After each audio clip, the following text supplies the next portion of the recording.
making videos become problem, a burden to okay, you have to fucking make videos. ये हैं जयदीप ढोलकिया जो कि तन्मय भट्ट के पॉडकास्ट ऑनेस्टली बाय तन्मय भट्ट के चैनल प्रोड्यूसर्स में से एक हैं। YouTube पर 70 से भी ज्यादा वीडियोस बनाने के बाद तन्मय भट्ट और समय रैना जैसे बड़े क्रिएटर्स के साथ काम करने के बाद भी ऐसा क्या हुआ कि जयदीप को ये पोस्ट लिखनी पड़ी जिसमें वो बताते हैं कि YouTube उनके लिए बिल्कुल भी सस्टेनेबल नहीं है and now he is going back to his 9 to 5 job. In fact Jaideep अकेले नहीं है, रिसेंट ईयर्स में बहुत सारे ऐसे यूट्यूबर्स हैं जो YouTube छोड़कर वापस अपनी 9 to 5 जॉब पर जा रहे हैं। Honestly, this is one of the toughest videos that we had to make. और मैंने सोचा था कि भाई बहुत सारे सब्सक्राइबर्स जाएंगे, मैंने जिंदगी में कुछ उखाड़ लेना है, तो उसकी जगह हुआ क्या कि कुछ खास हमने उखाड़ा नहीं है, तो हमने सोचा चलो हम जॉब ही कर लें। Hi guys, my name is Hrithik Melawat and इस चैनल पर मैंने हमेशा आपको बताया है कि वो यूट्यूबर मिलियनेयर कैसे बन गया या फिर उस यूट्यूबर का बिजनेस मॉडल क्या है। बट आज इस वीडियो में हम लोग डिस्कस करेंगे डार्क रियलिटी ऑफ यूट्यूब। हम डिस्कस करेंगे 4 reason why people have recently started quitting YouTube. Also इस वीडियो के एंड में मैं आपको 3 ऐसे पॉइंट्स बताऊंगा जो आपको जरूर पता होने चाहिए अगर आपको एक यूट्यूबर बनना है, तो इस वीडियो को एंड तक जरूर देखना।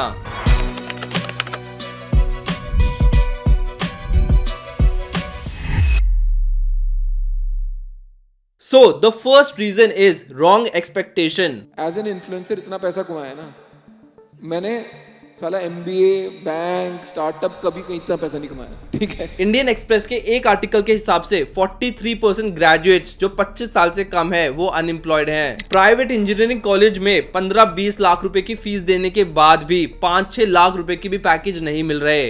ऐसे में जब वो लोग कैरी मिनाटी, सौरभ जोशी जैसे यूट्यूबर्स की अर्निंग और लाइफस्टाइल देखते हैं तो उनको लगता है कि हम भी ये कर सकते हैं and then they start a YouTube channel. 24 साल का सौरभ जोशी यूट्यूब से सिर्फ 1 महीने में 80 लाख रुपए कमा रहा है और ये सिर्फ यूट्यूब एडसेंस है, ब्रांड और स्पॉन्सरशिप का पैसा अलग। पर सच तो ये है कि बहुत ही कम लोग एक्चुअली यूट्यूब से पैसा कमा पा रहे हैं। इकोनॉमिक टाइम्स के अकॉर्डिंग इंडिया में 8 करोड़ से भी ज्यादा क्रिएटर्स हैं, बट उसमें से सिर्फ 1.5 लाख क्रिएटर्स ही पैसा कमा पा रहे हैं। मतलब कि हर 1000 क्रिएटर्स में से सिर्फ 2 क्रिएटर्स ही पैसा कमा रहे हैं, वो भी सिर्फ 16,000 रुपए per month on an average. सबको लगता है कि एक बार 1000 सब्सक्राइबर्स हो गए, एक बार 4000 वॉच आवर्स हो गए, एक बार आपका चैनल मोनेटाइज हो गया तो उसके बाद पैसा ही पैसा आएगा। बट ऐसा होता है नहीं। पैसा सिर्फ आपको व्यूज के बेसिस पर मिलता है एंड वो भी डिपेंड करता है कि आपकी वीडियो किस नीश में है, फिर चाहे आपके मिलियंस ऑफ सब्सक्राइबर्स क्यों ना हो। ऐसे ही ब्रांड्स के साथ है, भले ही आपके मिलियंस ऑफ सब्सक्राइबर्स क्यों ना हो बट ब्रांड्स आपको व्यूज और नीश देखकर ही मिलती है। अगर आपकी ऑडियंस टायर 1 सिटी से है तो ब्रांड्स आप पर पैसा लगाएगी,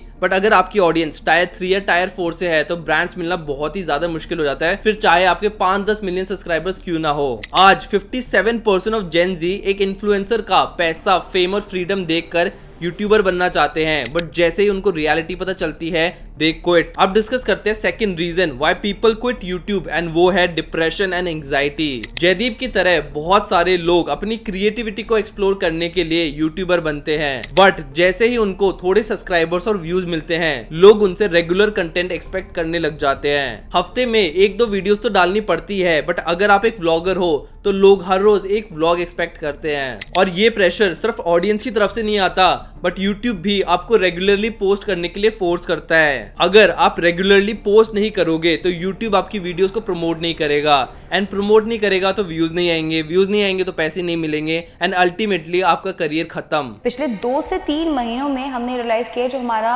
ऑब्जेक्टिव था to educate people for their finances, अब वो ऑब्जेक्टिव रहा ही नहीं है। हमारा ऑब्जेक्टिव हो गया यूट्यूब एल्गोरिथम बनाने का। ऊपर से अगर आप कई महीनों तक वीडियोस नहीं डालोगे तो आपकी ऑडियंस भूल जाएगी या फिर कोई और यूट्यूबर आपको रिप्लेस कर देगा एंड ये डर हर एक यूट्यूबर को लगा रहता है, फिर चाहे आप कितने भी बड़े हो जाओ। सीरियल की बात कर रहा हूँ, बॉलीवुड बहुत बड़ी बात है। बॉलीवुड का आप ले लो टाइगर श्रॉफ जो फ्लॉप है, तुम्हारे यहाँ आ जाए, मैं और तुम भी फोटो खिंचवाएंगे अभी, ठीक है। टाइगर भाई वो वाली बात करके कुछ तो बात है ना। और हम 1 साल वीडियो ना डालने लोग भूल जाएंगे। एल्गोरिथम एंड ऑडियंस को सेटिस्फाई करने के लूप में उनकी क्रिएटिविटी एंड ऑब्जेक्टिव बहुत पीछे छूट जाता है। अपनी क्रिएटिविटी दिखाने के लिए लोग यूट्यूबर तो बन जाते हैं, बट एक यूट्यूबर का काम सिर्फ वीडियो को रिकॉर्ड करना नहीं होता।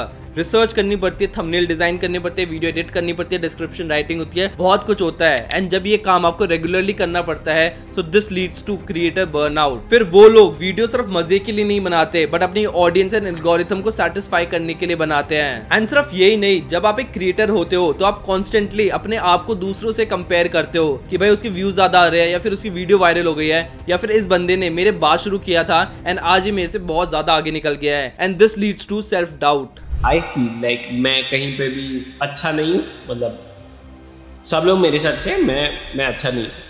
There is a lot of self doubt. And ये सेल्फ डाउट सिर्फ छोटे क्रिएटर्स को नहीं आता बट बहुत बड़े क्रिएटर्स को भी आता है। एंड इसी की वजह से तन्मय भट्ट डिप्रेशन में चले गए थे। I think after everything that happened in October, I just mentally checked out, and I feel almost paralyzed and unable to participate socially online or even offline. In fact 5 साल पहले एलन मस्क ने भी ये tweet किया था कि social media उनको insecure और डिप्रेस्ड फील करवाता है। अब कुछ ही लोग होंगे जो इस बात को एक्सेप्ट करेंगे बट बहुत सारे YouTubers constant comparison and insecurity की वजह से डिप्रेस्ड एंड एंजाइटी फील करते हैं। ऊपर से नेगेटिव कमेंट्स, जैसे कि पिछले साल 16 साल के प्रांशु ने इंस्टाग्राम पर एक साड़ी में पोस्ट डाला था। उस पोस्ट को देखकर लोगों ने उनको इतना ज्यादा मजाक उड़ाया, इतना ज्यादा ट्रोल किया, इतने सारे हेट कमेंट्स लिखे कि प्रांशु ने अपनी जान ले ली।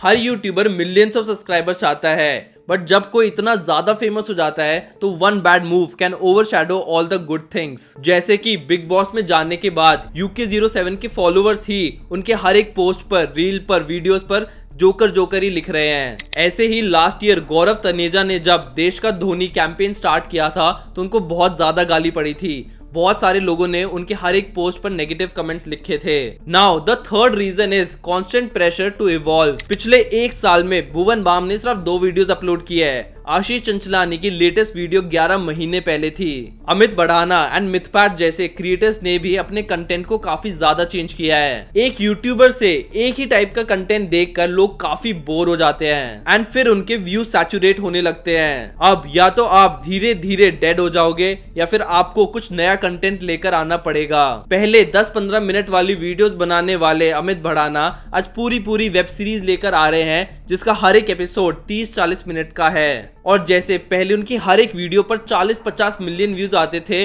अब मुश्किल से 5-10 मिलियन भी नहीं आ रहे। तो जरूरी नहीं है कि आपके नए वाले कंटेंट पर भी आपकी ऑडियंस उतना ही प्यार दे and this leads to stress. आज अमित बढ़ाना अपनी हर एक वीडियो पर इतना सारा पैसा और मेहनत लगा रहे हैं बट फिर भी उनकी वीडियोस पर व्यूज पहले से 10 गुना कम आ रहे हैं। एंड यहीं पर आता है 4th point, short shelf life of creators. ये है अमित पंगाल, इनके 2 मिलियन से भी ज्यादा सब्सक्राइबर्स हैं एंड एक टाइम पर ये बहुत ज्यादा फेमस थे बट आज इनकी वीडियो पर मुश्किल से 2-3 हजार व्यूज भी नहीं आ रहे। यूट्यूब एल्गोरिथम ने अब इन्हें प्रमोट करना बंद कर दिया है। एक यूट्यूबर कुछ ही सालों तक रेलिवेंट रहता है फिर उसको कोई और रिप्लेस कर देता है। But I'm going to say something controversial. Sure. At some point, you will not get more famous. At some point, you will saturate every single person in India that could potentially like you. Then you'll have this amazing and sad decline. And then the platforms want to show a different face, a different podcast, a different name. And then, what do you do then?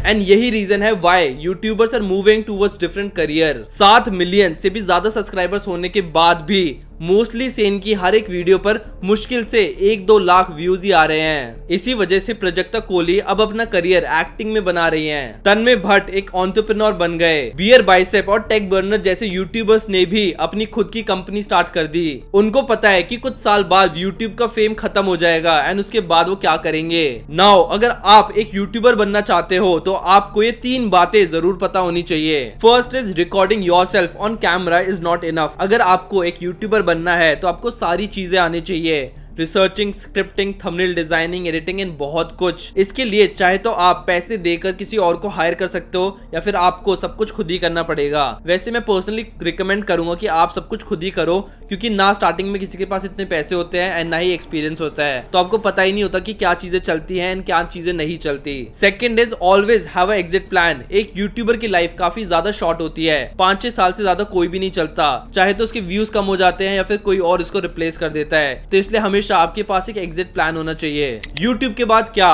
Entrepreneurship, courses, book writing या फिर कुछ और। And काफी सारे ओजी YouTubers already ये चीजें कर रहे हैं। Third is YouTube algorithm is your frenemy. किसी वीडियो पर आप घंटों मेहनत कर लो फिर भी उस पर व्यूज नहीं आएंगे एंड कुछ वीडियो पर बहुत ही कम टाइम में बनाने के बाद भी वो वीडियो वायरल हो जाएगी। यूट्यूब एल्गोरिथम बहुत ही ज्यादा अनप्रिडिक्टेबल है एंड अगर आपको एक सक्सेसफुल यूट्यूबर बनना है तो आपको एल्गोरिथम पता होना चाहिए। ओके गाइस, तो ये थे 3 पॉइंट्स जो आपको पता होने चाहिए अगर आपको एक यूट्यूबर बनना है। अगर आप किसी और ऐसे यूट्यूबर को जानते हो जिसके मिलियंस ऑफ सब्सक्राइबर्स है बट अब व्यूज नहीं आ रहे तो उसका नाम कमेंट डाउन जरूर कर देना।